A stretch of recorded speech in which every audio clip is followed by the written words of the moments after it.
And so, hello guys, and welcome back. We have officially seen and have started the card previews for the Final Fantasy set, uh, collaborating with, of course, our favorite Magic the Gathering game. And I've decided to just start right away with deck building and became being familiar, maybe for me, as the standard format continues to evolve, and we have again the Final Fantasy set to somewhat give us some card and deck strategies. And this time I decided to check on some card spoilers and add it here to the website, the Archideck, to create this build. And so for today's deck feature, we have the Boros equipments, which I think would really benefit with all of the new cards from the Final Fantasy set that we have. And that we take a look at the rundown of this deck, which somewhat collaborating with some or most of the cards from the Correction, all will be one set from the previous release. And so we have 19 artifacts. Creatures are 13, 4 instants, and 24 lands. So we try to view by grid. The artifact choices here basically goes with the one mechanic, which we call as for Mirrodin. So this for Mirrodin is basically an ability of this equipment that when it enters, it will create a 2/2 red rebel token creature, in which this token would be equipped or attached to it. So basically for this one, for example, a Barbutter Fist is a 2/2 cast equipment that enters as creating this 2/2 and equip the creature. It gets +1, -1. Basically, it becomes a 2 mana cost, a 3/1 creature, in which you can also transfer the equip later on. So what I've did this because it's like the previous mechanic from Pereksha, the living weapon. This one also benefits us because of the new cards from the Final Fantasy. But before we go to delve in this equipment choices, we'll still look at the new cards, of course, our favorite look of these cards.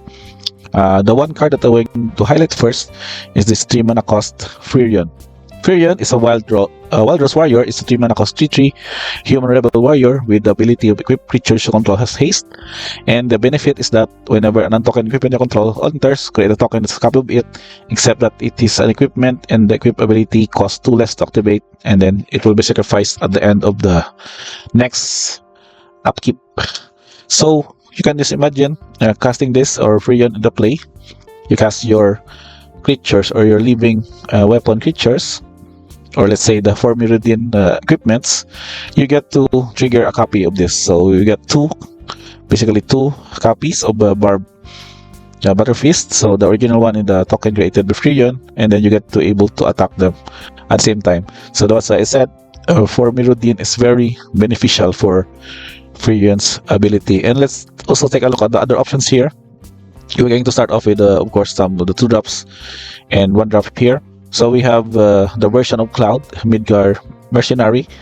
So we have only 1 copy of the deck, but it's also a good way for you to search your library for an equipment card and put it in your hand. So you can see we have some various 1-offs here, which I'll explain in a bit. So this is a 2/1 that basically, as long as it's equipped, as you search for your equipment card that you need, you get this ability that the equipment attached to it triggers, or as long as this cloud is equipped, that triggers an additional time. So with that, and the option for you is that you can do some few shenanigans with this deck, as long as with your other equipments, as you play along how certain situations would look, or board situations. And we have another version of Cloud. This is a 5 mana cost version. It is also with the Boros colors. Planet's Champion Cloud is a 4/4 creature. When it's during your turn, as long as the Cloud is equipped, it has double strike and indestructible, and equip abilities to target the target Cloud cost 2 less to activate. So basically, all of your living or 4 Mirrodin equipments here with this equipped mana value would also cost less. And also imagine that if you have also Bladehold Dwarf Whip in play, equip abilities of your other equipment cost 1 less to activate, wherefore also lessens the value of equipping this important 4 Mirrodin equipments. And the other option here we have for the 4 drop are 2 copies of Barret Wallace. This is just a 4/4 with reach creature, as well as a legendary 1. But this ability that whenever it attacks, it deals damage equal to the number of creatures you control to defending players. So an additional damage reach aside from the 4/4 body. That's 2 copies. We have also a copy of Astor. This is from Dominaria United. This is a 4 mana 4/4 human warrior that when it enters the battlefield, you can look at the top 7 of your card library and then reveal an artifact or vehicle and then put it into your hand. Only the benefit is that because of this ability, the static ability, that equipment you control have equip one. We don't matter with a vehicle because we're not a vehicle deck, but rather having this one to equip one, which means with that one. And for example, Cloud's ability that targets the equip abilities to target Cloud costs 2 less. So basically, that becomes free to equip. Basically, free activations of your equipments. It's very, very, very good, beneficial, and shenanigan with these cards if they are both in the battlefield. And lastly, for our last creature choice, before we go with the Zakfir, which is also like an utility support on this deck, we have 2 copies of Gilgamesh, Master of Arms. So this is a 6 mana cost 6/6 human samurai, but its ability, when it enters or attacks, look at the top 6 cards of the library and then put any number of equipment cards from among them into the battlefield. So basically, you get free equipments placed from the top 6 cards and put the rest on the bottom in random order. Whenever you put 1 or more equipments, you may attach one of them to a samurai you control. So basically, a free equipment, free equip ability to the Gilgamesh. And imagine also if Gilgamesh and Firion is in play, you get also to attack at the same time. That's very, very good. Again, good triggers, TV effects and attack effects triggers to benefit your gameplay. And lastly, for the creature, we have Zakfir. They are considered 2 copies, but I might have more of this in the sideboard. This is a 1 mana cost creature that enters with a +1 counter.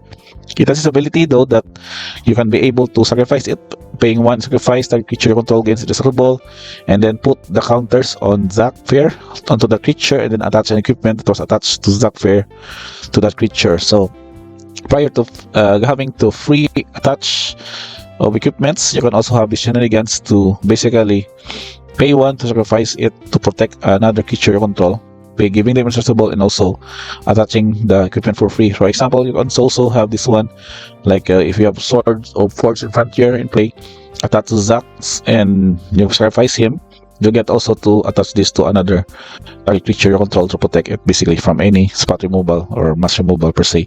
So that is your 13 creatures. We go back again to the choices of the equipments here. So we have 2 copies of Butterfist, 4 copies of Bladehold Warrip. This is basically giving you a benefit of 3 mana cost 2 creature that has double strike, and also the benefit to lessen the equipment cost of other equipments you control. So we can place it copies to the deck.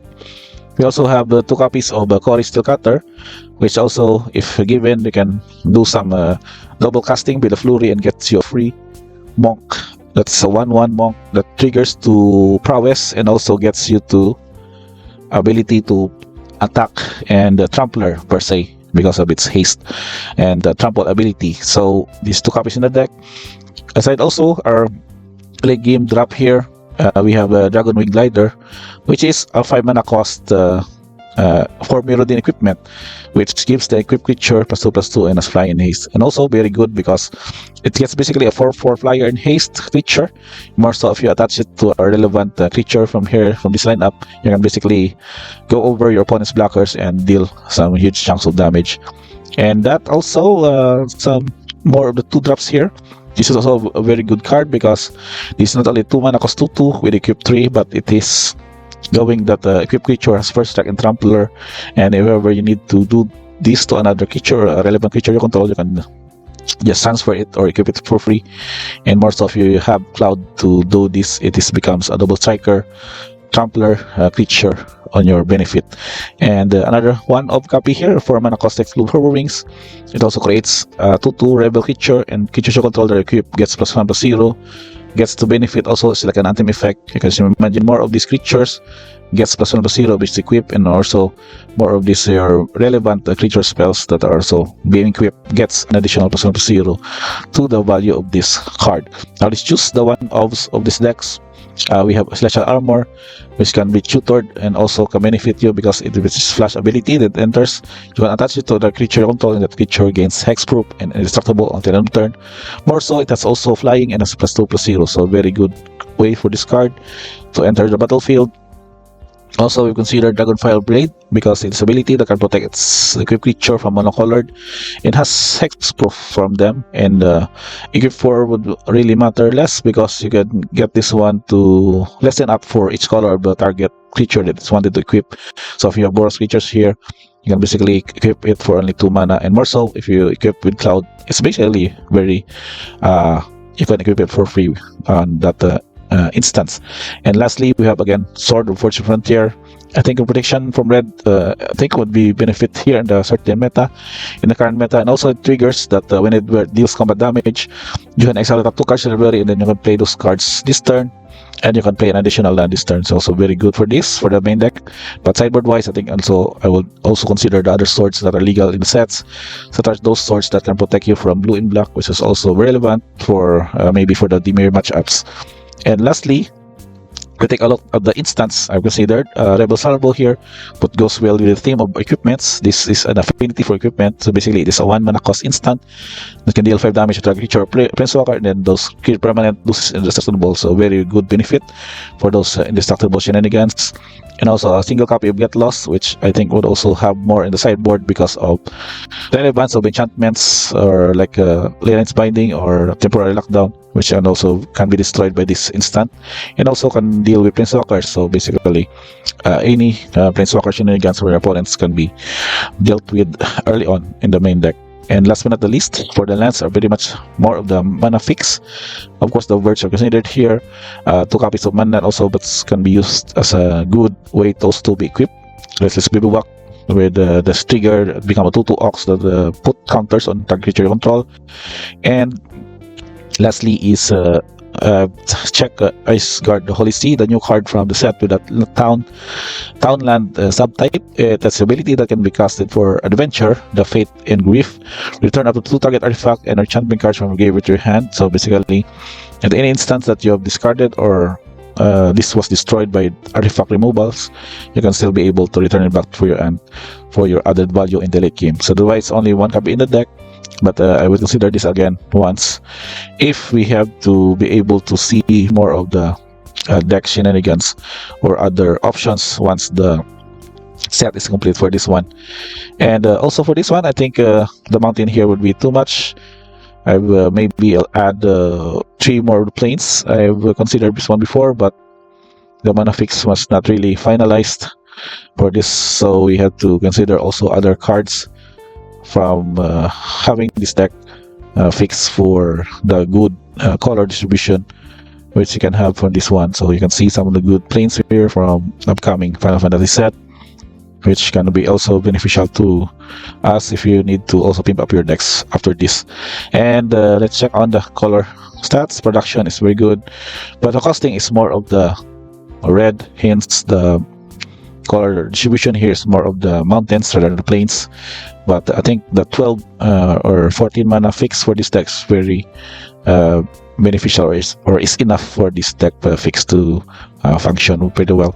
And let's check on the average mana value. It's 3.14 with a lot of 2 drops and 3 drops for this build, but I think having 24 lands is plainly enough for this deck to maybe just curve up well and have also a late game mana value or mana average to cast in this certain situations.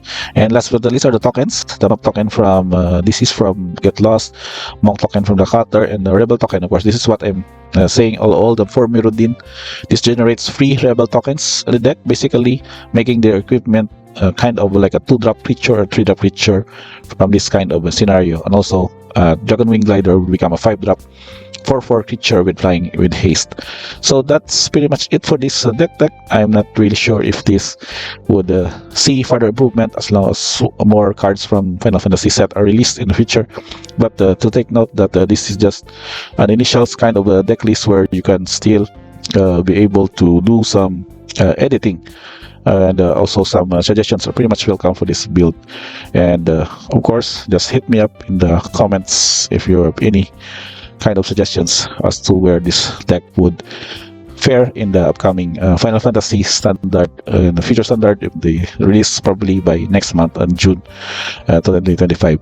So again, thank you guys for checking this one. We have again the standard deck of boss equipments for Final Fantasy set. And don't forget to like, subscribe. We'll still have more of this discussion as we explore more of the cards and their potentials in standard and pioneer, and maybe even modern format. Again, guys, thank you for watching, and see you guys on the next video.